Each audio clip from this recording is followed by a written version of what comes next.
The ಬಳ್ಳೇಶ್ವರ. ಇದು ಈಗ ನೀವು ನೋಡಿದಂಥ ಒಂದು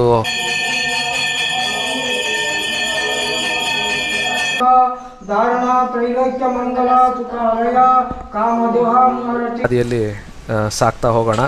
ಇದು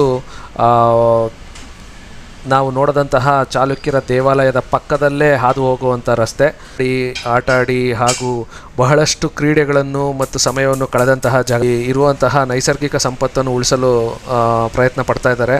ಇಲ್ಲಿ ನೋಡ್ತಾ ಇನ್ನು ತೊಳ್ಕೊತಾ ಇದ್ವಿ ಅಂತಲೇ ಹೇಳ್ಬೋದು. ಕ್ಷಮಿಸಿ, ಬರೀ ವಾಹನಗಳನ್ನು ತೊಳಿತಾ ಇದ್ದಾರೆ. ನಮ್ಮ ಬಾಲ್ಯದಲ್ಲಿ ಇಲ್ಲಿ ಎತ್ತುಗಳು ಎಮ್ಮೆಗಳನ್ನು ಕರೆದುಕೊಂಡು ತೊಳೆದಂತಹ ನೆನಪುಗಳೇ ಜಾಸ್ತಿ. ಈಗಲೂ ತೊಳಿತಾರೆ, ಬಟ್ ಈಗ ನಾವು ಬಂದಿರೋ ಸಮಯದಲ್ಲಿ ಬರೀ ವಾಹನಗಳನ್ನ ನೋಡ್ತಾ ಇದ್ದೀವಿ. ಈ ನದಿ ನೀವು ನೋಡ್ತಾ ಇರ್ಬೋದು, ತುಂಗಭದ್ರಾ ನದಿ. ಕೂಡ್ಲಿಯಲ್ಲಿ ತುಂಗ ಮತ್ತು ಭದ್ರಾ, ಅಲ್ಲಿಯೂ ಇದೇ ತರಹದ ದೇವಸ್ಥಾನಗಳು ಮತ್ತು